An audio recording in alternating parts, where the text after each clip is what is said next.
പ്രിയപ്പെട്ട സുഹൃത്തുക്കളെ, സഹോദരി സഹോദരങ്ങളെ, പ്രത്യേകിച്ച്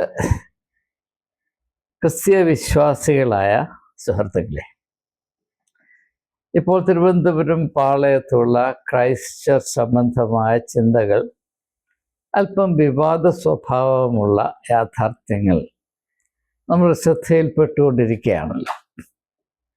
അത് സംബന്ധമായി ഞാൻ അല്പനേരം ധ്യാനത്തിൽ മുഴുകിയിരുന്നപ്പോൾ എൻ്റെ മനസ്സിൽ കടന്നു വന്ന ഒരു വേദഭാഗമാണ് മർക്കോസിൻ്റെ സുവിശേഷം 1-ാം അധ്യായത്തിൽ, പ്രത്യേകിച്ച് 44-ാമത്തെ വാക്യം. അവിടെ നാം കാണുന്നത് ഒരു കുഷ്ഠരോഗി വന്ന് യേശുവിൻ്റെ മുമ്പിൽ മുട്ടുകുത്തി, നിനക്ക് മനസ്സുണ്ടെങ്കിൽ ഞാൻ സൗഖ്യമാകും എന്ന് പറഞ്ഞുകൊണ്ട് യേശുവിൽ നിന്ന് രോഗശാന്തി പ്രതീക്ഷിക്കുന്ന, പ്രാപിപ്പാനുള്ള താല്പര്യം പ്രകടിപ്പിക്കുന്ന സാഹചര്യത്തിൽ യേശു അവനോട് പറഞ്ഞ വാക്കുകളാണ്. അതെന്താണ് പറഞ്ഞത്? അല്പം ഞെട്ടലോടുകൂടെയാണ് ഞാൻ ഈ വാക്യം ഇന്ന് രാവിലെ ഓർത്തത്. നീ പോയി നിന്നെ തന്നെ പുരോഹിതന് കാണിച്ചു കൊടുക്കുക എന്ന് പറഞ്ഞു. നീ പോയി നിന്നെ തന്നെ പുരോഹിതന് കാണിച്ചു കൊടുക്കുക. Go and show yourself to the priest എന്നാണ് യേശു ആ കുഷ്ഠരോഗിയോട് പറയുന്നത്.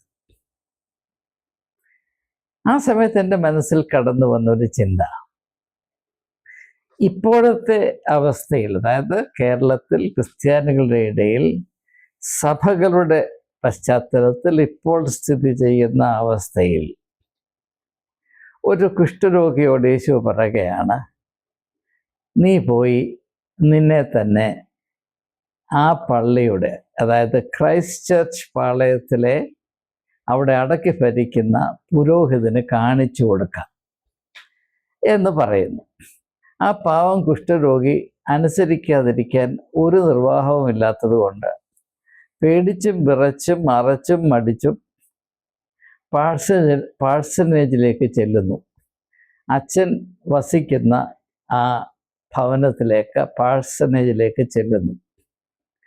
അപ്പോൾ കുഷ്ഠരോഗി വരുന്നു എന്ന് കപ്പ്യാര് അച്ഛന് അല്പം മുന്നമേ അറിവ് കൊടുക്കുന്നു. അവിടെ എന്ത് സംഭവിക്കും? നിങ്ങൾ അല്പം ഒന്ന് ആലോചിച്ച് നോക്കും.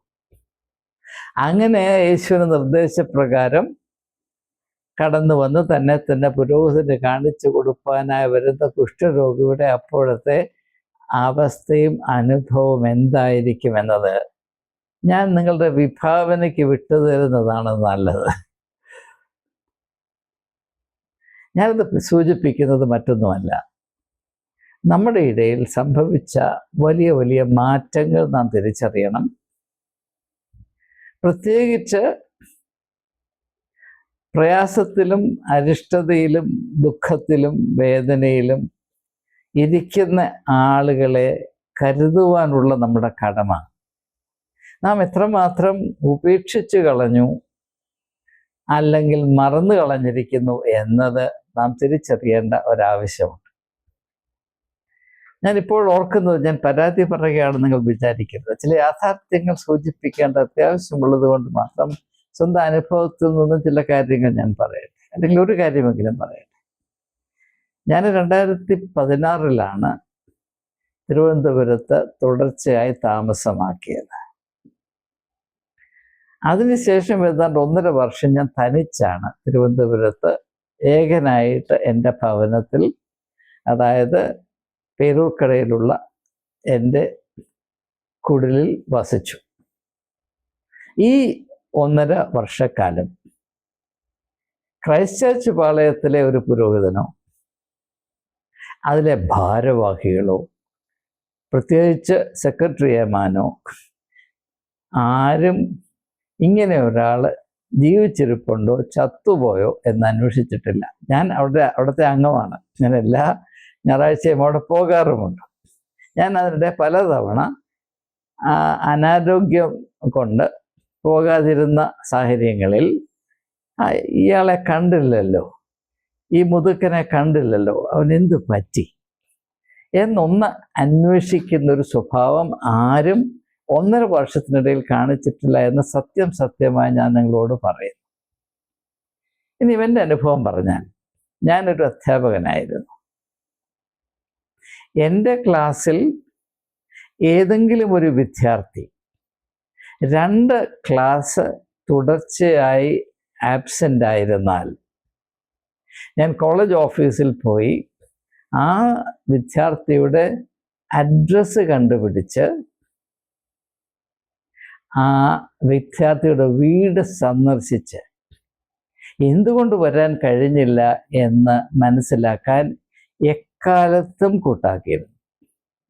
അതിൽ ഏതാണ്ട് ഒരു 30-35% കുട്ടികളും കോളേജിലെ റെസിഡൻസ് പറഞ്ഞാൽ ഹോസ്റ്റലിലാണ് താമസം. അപ്പോൾ അവരുടെ മുറിയിൽ പോയി സന്ദർശിക്കാൻ എളുപ്പമാണ്. പക്ഷേ കോളേജിന് വെളിയിൽ താമസിക്കുന്നവർ കോളേജിൽ നിന്ന് എത്ര ദൂരെ താമസിച്ചാലും, ഞാൻ ആ കാലത്ത് എനിക്ക് വണ്ടിയൊന്നുമില്ല, ഞാൻ ബസ് കയറി ഞാൻ അവിടെ പോയി, അത് ഏത് ജാതി മതത്തിൽപ്പെട്ട ആളാണെങ്കിലും ഞാൻ സന്ദർശിക്കുമായിരുന്നു.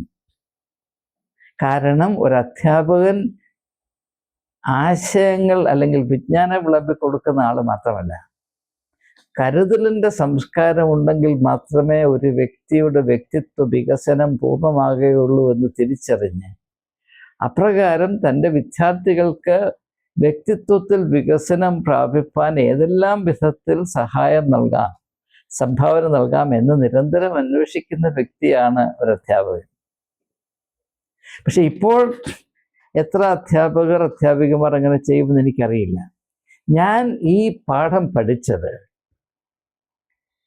Kallumala lower primary school, LP school ഞാൻ പഠിക്കുന്ന കാലത്ത് അവിടെ ഒരു ടീച്ചറിൽ നിന്നാണ് ഞാനിത് പഠിച്ചത്.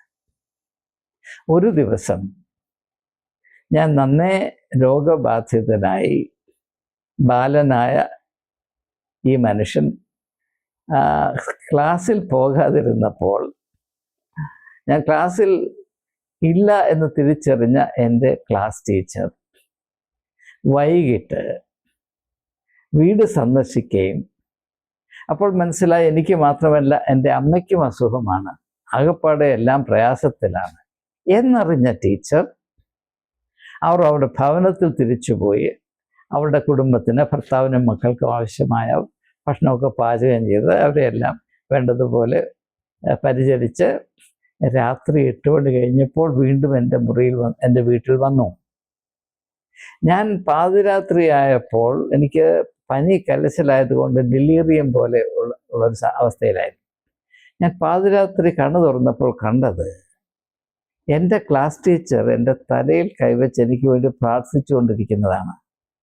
ഞാൻ ജീവിതത്തിൽ ഒരിക്കലും മറക്കാത്ത ഒരു അനുഭവമാണ്. ഞാനത് എൻ്റെ ജീവിതത്തിൽ പകർത്തിയിട്ടുണ്ട്. ഈ ഒരു കഴിവിന് ലോകത്തിലുള്ള എല്ലാ വിജ്ഞാനത്തിൻ്റെയും ആകെ തുക വെച്ചാൽ മതിയാകയില്ല, അതിൻ്റെ വിലയോടടുത്ത് വരികയില്ല. ഈ അടിസ്ഥാനപരമായ ഗുണവിശേഷങ്ങളാണ് നമുക്ക് പണക്കൊതി കൊണ്ട് ഈ കാലത്ത് നഷ്ടപ്പെട്ടുകൊണ്ടിരിക്കുന്നത്. നമ്മുടെ മനുഷ്യത്വം നമ്മെ വിട്ടുപിരിയുന്നു എന്ന യാഥാർത്ഥ്യം നാം തിരിച്ചറിഞ്ഞില്ലെങ്കിൽ നമുക്ക് അയ്യോ കഷ്ടം. ഞാൻ മർക്കോസിൻ്റെ സുവിശേഷം 1-ാം അധ്യായത്തിൽ നിന്ന് ഉദ്ധരിച്ചത് ഒരു കുഷ്ഠരോഗിയുടെ അനുഭവമാകിയാൽ അത് സംബന്ധമായ എൻ്റെ ഒരു അനുഭവം കൂടെ പറഞ്ഞ് ഞാൻ ഈ ഹ്രസ്വമായ വീഡിയോ അവസാനിപ്പിക്കാൻ പോകുകയാണ്. ഇത് 1983 സംഭവിക്കുന്ന ഒരു കാര്യമാണ്. ഞാൻ ആ കോളേജിൻ്റെ ചാപ്ലിനായി ചുമതല ഏറ്റെടുത്ത ശേഷം, അന്ന് ഞാൻ ഇംഗ്ലീഷ് ഡിപ്പാർട്ട്മെൻറ്റിൽ പഠിപ്പിക്കുന്നു, അതിനു പുറമെ സ്വമേധയായി നോൺ സ്റ്റൈപ്പൻഡിയറി എന്ന് പറയുന്നത്, അതായത് യാതൊരു വരുമാനവുമില്ലാതെ ശമ്പളമില്ലാതെ ഫ്രീ ആയി ചാപ്ലിനായും കൂടെ ജോലി ചെയ്യുക. അന്ന് ആ കോളേജിൻ്റെ ചരിത്രത്തിൽ ഒരിക്കലും ഇതിന് മുൻപുണ്ടാകാതിരുന്ന വിധത്തിൽ അവിടെയുള്ള ഹിന്ദി മാത്രം സംസാരിക്കുന്ന സെർവൻസ് കാറ്റഗറി, ക്ലാസ് 4 കാറ്റഗറി ഉള്ള ആളുകൾക്ക് കോളേജ് ചാപ്പലിൽ ആരാധിക്കാൻ ഒരു അവസരമുണ്ടാക്കുന്നത് നല്ലതാണ് എന്നെനിക്ക് തോന്നി. അങ്ങനെ മുൻപുണ്ടായിരുന്നില്ല. എനിക്ക് ഹിന്ദി വലിയ വശവുമില്ല. എന്നാലും അത് പ്രത്യേകിച്ച് യേശുവിൻ്റെ പേരിൽ വലിയ അറിവുള്ളവരും അറിവില്ലാത്തവരും നമ്മൾ വിവേചനം ഉണ്ടാകരുത് എന്നതുകൊണ്ട് കോളേജിൽ സേവനമനുഷ്ഠിക്കുന്ന സാധാരണ വേലക്കാരായ ആളുകൾക്ക് ആരാധിക്കത്തക്കവണ്ണം കോളേജ് ചാപ്പലിൽ എല്ലാ വെള്ളിയാഴ്ചയും ഞാൻ ആരാധന നടത്തുമായിരുന്നു. ആ ആരാധനയിൽ വിശുദ്ധ സംസർഗം, ഹോളി കമ്മ്യൂണിയനും ഉണ്ടായിരുന്നു. അന്ന് ഞാൻ കോളേജിലെ അധ്യാപകൻ എന്ന നിലയിലും ചാപ്ലിൻ എന്ന നിലയിലും മാത്രമല്ല, കോളേജിലെ റെസിഡൻസിൻ്റെ, അതായത് ഹോസ്റ്റലിൻ്റെ മുഴുവനും മെസ്സിൻ്റെ ഇൻചാർജും കൂടെ ആയിരുന്നു. അപ്പോൾ മെസ്സിൽ ജോലി ചെയ്യുന്ന ആളുകൾ, അതായത് 32 വേലക്കാരുണ്ട്. അവരുടെ ആരോഗ്യനില എന്താണ് എന്ന് കണ്ടുപിടിക്കാനായി ഞാൻ ഒരു ഹെൽത്ത് സ്ക്രീനിങ് നടത്തി. അതന്ന് all India institute of medical സയൻസിൽ എൻ്റെ ഒരു uncle professor George Joseph community ഹെൽത്തിൻ്റെ ഹെഡ് ഓഫ് ദി ഡിപ്പാർട്ട്മെൻ്റ് ആയിരുന്നു. അദ്ദേഹത്തിൻ്റെ സഹായത്തോടുകൂടെ കോളേജിൽ ഒരു ഹെൽത്ത് സ്ക്രീനിങ് നടത്തിയപ്പോൾ കോളേജ് അടുക്കളയിൽ, അതായത് 360 കുട്ടികൾക്ക് ആഹാരം ഉണ്ടാക്കി കൊടുക്കുന്ന കോളേജിൻ്റെ മെസ്സിൽ ജോലി ചെയ്യുന്ന മെർസി ചരൺ എന്ന് പറയുന്ന ഒരു വ്യക്തിക്ക് കുഷ്ഠരോഗമുണ്ട് എന്ന് കണ്ടുപിടിച്ചു. ലെപ്രമാറ്റസ് ലെപ്രസി ഗ്രേഡ് 3, അത് ഇൻഫെക്ഷ്യസ് സ്റ്റേജാണ്. ഏറ്റവും ഇൻഫെക്ഷ്യസ് സ്റ്റേജാണ് ലെപ്രമാറ്റസ് ലെപ്രസി ഗ്രേഡ് 3 എന്ന് പറയുന്നത്. അതൊരു വലിയ പ്രശ്നമായി. അപ്പോൾ പ്രിൻസിപ്പൽ എന്നോട് വിളിച്ചു പറഞ്ഞു, അവനെ ജോലിയിൽ നിന്ന് പിരിച്ചുവിടണം. ഞാൻ പറഞ്ഞത് ശരിയല്ല, ചെയ്യേണ്ടത് അവന് 3 മാസത്തെ അവധി കൊടുക്കുക വിത്ത് ഫുൾ പേ. അതിൻ്റെ മുതൽ നമുക്ക് കണ്ടുപിടിക്കാം. എന്നിട്ട് അവന് ഏറ്റവും നല്ല ട്രീറ്റ്മെൻറ്റ്, അത് ലെപ്രസി മിഷൻ ഓഫ് ഇന്ത്യയിൽ കൂടെ ഞാൻ എൻ്റെ ചുമതല ഏറ്റെടുക്കാം. ഞാൻ അവനെ കൊണ്ട് ലെപ്രസി മിഷനിൽ പോയി. അപ്പോൾ ആ കാലത്ത് റിഫാംപിസിൻ എന്ന് പറയുന്ന മരുന്ന് ഭാരതത്തിൽ കിട്ടുമായിരുന്നില്ല. അപ്പോൾ ലെപ്രസി മിഷൻ്റെ സഹായത്തോടുകൂടെ ഇംഗ്ലണ്ടിൽ നിന്ന് റിഫാംപിസിൻ വരുത്തി 3 മാസം അവനെ ചികിത്സിച്ചപ്പോൾ അവൻ്റെ ഇൻഫെക്ഷ്യസ് സ്റ്റേജ് പൂർണ്ണമായും മാറി എന്ന് വെളിപ്പെട്ടു. അങ്ങനെ ആയിരിക്കെ ഒരു പ്രശ്നമുണ്ടായി, വലിയൊരു പ്രതിസന്ധി ഉണ്ടായി. എന്താണ്? മെർസി ചരന് ഈ വെള്ളിയാഴ്ച തോറുമുള്ള ചാപ്പലിലുള്ള ആരാധനയിൽ പങ്കെടുക്കാൻ അനുവദിക്കാമോ?